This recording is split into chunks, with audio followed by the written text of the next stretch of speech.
Hey everybody, I'm James. And I'm Kevin. And we are part of this global technology community for Jesus Christ we call FaithTech.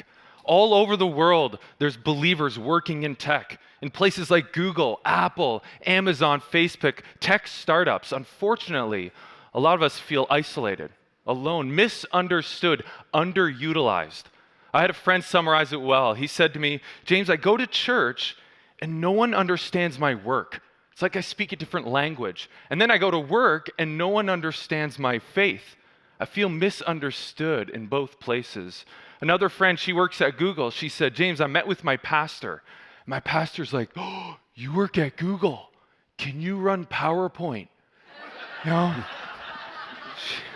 She's like, yes, but I feel like God designed me for so much more. I want to level up. So FaithTech exists to bring this community together, to learn together, and then create technology that advances the mission of God in this world. So imagine with me, if you will, a group of Christian technologists from across the citywide tech ecosystem, gathering in a coffee shop or in a tech space, and imagining together what it means to be a redemptive technologist, but then enacting that as they volunteer their time and talents in redemptive tech projects. Well, friends, that's happening in 27 cities across the world at the moment. And with a list of 241 people queuing up to say, I want to do that in my city, we stand on the edge of a massive opportunity. And so far in the life of FaithTech, we've seen 32 projects actually deploy into real-time products in the world. And we've currently got 70 active labs happening with over 196 active volunteers working on those to build missionally minded technology for the world. And here's a few stories. The Digital Sabbath team set up a web app that encourages people to take one day off digital technology per week, a digital Sabbath, to curb digital addiction. And then the Savok team in Bangkok, Thailand, a minority Christian nation, have set up a Christian mentoring app that now has over 3,000 users.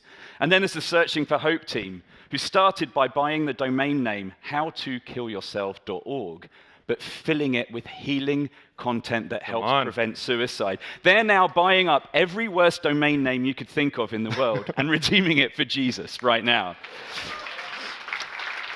And then there's the BioResist team in Vancouver, Canada, who have built an AI chatbot that helps to curb sex trafficking, but at the point of demand.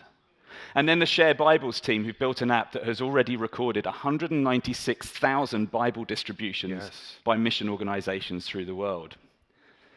And not only that, as important of that, is the transformation of individuals in these lab teams as they consciously co-create with the Holy Spirit at the center of the process. Yes, so we want to keep this going. We've set out a 3-year vision.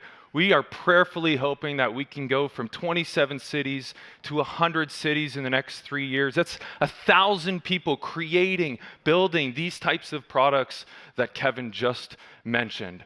Now, in our last minute together, I have 3 firsts I'd like to talk to you about. Number 1 is we have actually, over the last 6 years, been thinking deeply on this, and we just made our own FaithTech playbook. So we deeply believe that there is a uniquely Jesus-centered way of creating technology. That's a different way, a beautiful way, and actually a Jesus-centered way of being someone that works in tech. And so we've defined it, put it all into this, and we brought a copy for everyone. So if you guys come to our booth, we'll give you one of these. We'd love to give that to you. The second first is that we are trying to raise $5 million this year to help us achieve this 3-year vision. So if you're like, I can help in that, come and talk to us. And our last first is that if we've never met and you're like, this resonates with me, come eye to eye, meet Kevin, meet myself. We're here for the next 2 days. We'd love to meet with you and get you plugged in to this global technology community for Jesus Christ. Thank you, guys.